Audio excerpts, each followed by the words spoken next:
जब बात विभाजन या पार्टीशन की होती है तो हम हमेशा 1947 याद करते हैं। भारत पाकिस्तान विभाजन का दर्द तो आज भी करोड़ों लोगों के मन में बसा हुआ है। लेकिन क्या आपको पता है कि पाकिस्तान के अतिरिक्त कई अन्य देश भी हैं जो कभी भारत का हिस्सा हुआ करते थे, और यही था अखंड भारत। तो अब सवाल उठता है कि आखिर कैसा था पुराने समय में अखंड भारत। जानने के लिए वीडियो को एंड तक जरूर देखें। लेकिन आगे बढ़ने से पहले अगर आप चैनल पर नए हैं तो इसको सब्सक्राइब कर लें और बेल आइकन को प्रेस जरूर करें। तो सबसे पहले अखंड भारत की थोड़ी हिस्ट्री जान लेते हैं।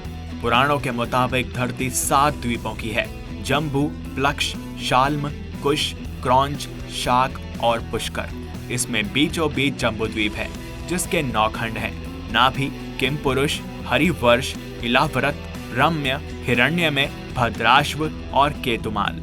इन 9 खंडों में नाभि खंड को अजनाब खंड और बाद में भारतवर्ष बोला जाने लगा।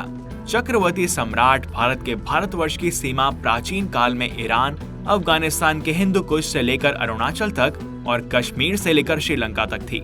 कुछ हिस्टोरियंस दूसरी ओर अरुणाचल से लेकर इंडोनेशिया, मलेशिया तक सीमा होने का दावा करते हैं। इस पूरे रीजन में 18 महाजनपदों के सम्राटों का राज था, जिनके अंडर सैकड़ों जनपद और उपजनपद थे।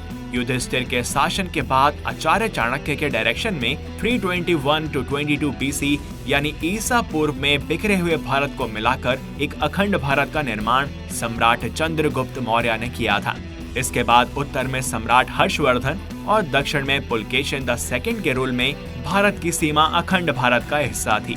अगर आज के टाइम की बात करें तो उस समय ये 9 कंट्रीज अखंड भारत का हिस्सा थी। आइए जानते हैं कि ये कौन सी 9 कंट्रीज हैं। तो शुरू करते हैं 2 ऐसे देशों से जिनके बारे में लगभग सभी को पता है और वो कभी इंडिया का पार्ट थे: पाकिस्तान और बांग्लादेश। बांग्लादेश ही सबसे रिसेंट देश है जो कभी भारत का हिस्सा हुआ करता था। इंदिरा गांधी के टाइम में भारत पाकिस्तान में युद्ध हुआ, जिसके बाद बांग्लादेश को आजादी मिली। इससे पहले ये पूर्वी पाकिस्तान हुआ करता था और 1947 में भारत की स्वतंत्रता से ठीक एक दिन पहले पाकिस्तान राष्ट्र का जन्म हुआ। आज का पाकिस्तान कभी भारत का एक बड़ा हिस्सा हुआ करता था, लेकिन इस्लामी रूलर्स ने लाहौर जैसे शहरों को अपना अड्डा बनाया था और यहाँ मुस्लिम पॉपुलेशन अच्छी खासी बढ़ गई थी। और फिर बाद में देश का विभाजन हुआ। नेपाल। भले ही आज नेपाल के नेता अपने लोगों को खुश करने के लिए कहते हैं कि उनका देश कभी भी भारत का हिस्सा नहीं था, लेकिन लिच्छवी गणराज्य जो कि 400 to 750 BC था, उनके अंडर जो भी रीजन आते थे उनमें नेपाल भी शामिल था। उससे पहले वहाँ किरात वंश का रूल हुआ करता था। नेपाल में राजा जनक के महल के साथ साथ वाल्मीकि आश्रम होना भी यह बताता है कि ये रीजन कभी भारत का हिस्सा हुआ करता था।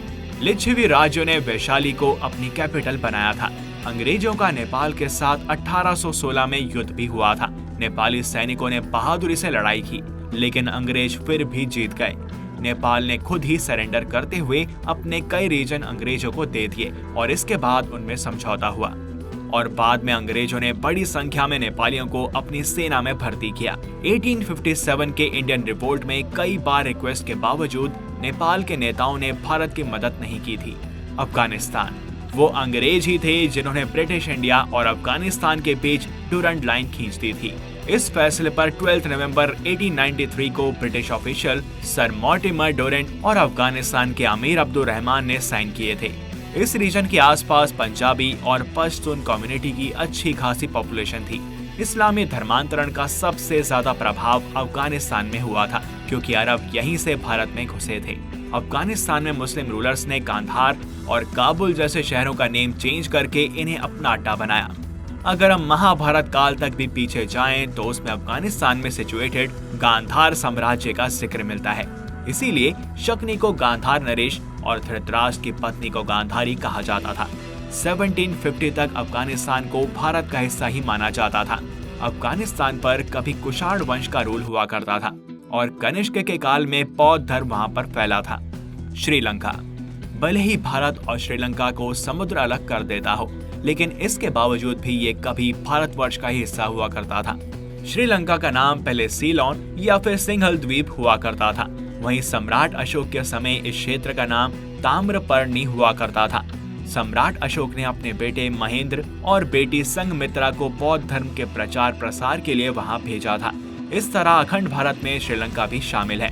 सन 933 में राजराज चोल के समय श्रीलंका चोल साम्राज्य का हिस्सा हुआ करता था।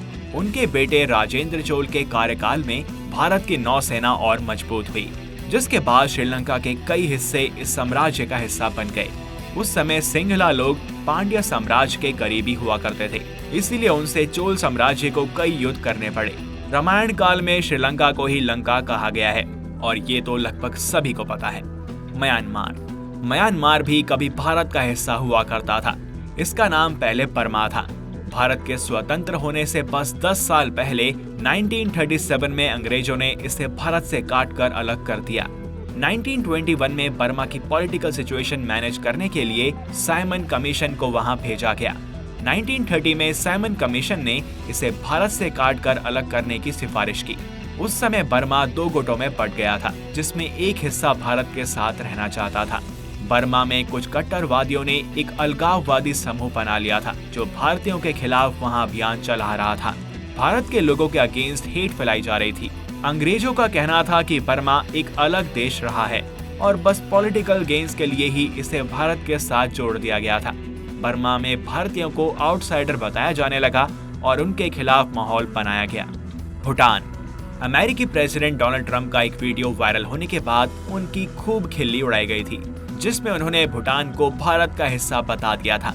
पुराने टाइम में पूरे के पूरे हिमालय को भारत का हिस्सा ही माना जाता था, लेकिन अगर डोनाल्ड ट्रंप ने मौर्य काल में ये बात कही होती तो उन पर कोई भी नहीं हंसता, क्योंकि तब भूटान भारत का ही हिस्सा हुआ करता था। यहाँ पर भी सम्राट अशोक के टाइम पर बौद्ध धर्म फैला।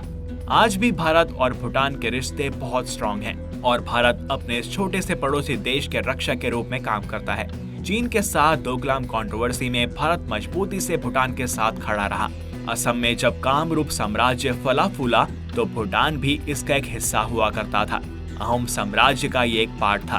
भूटान पार्शियल डेमोक्रेसी है, जहां अब भी देश का सुप्रीम लीडर राजा ही होता है। Greater India.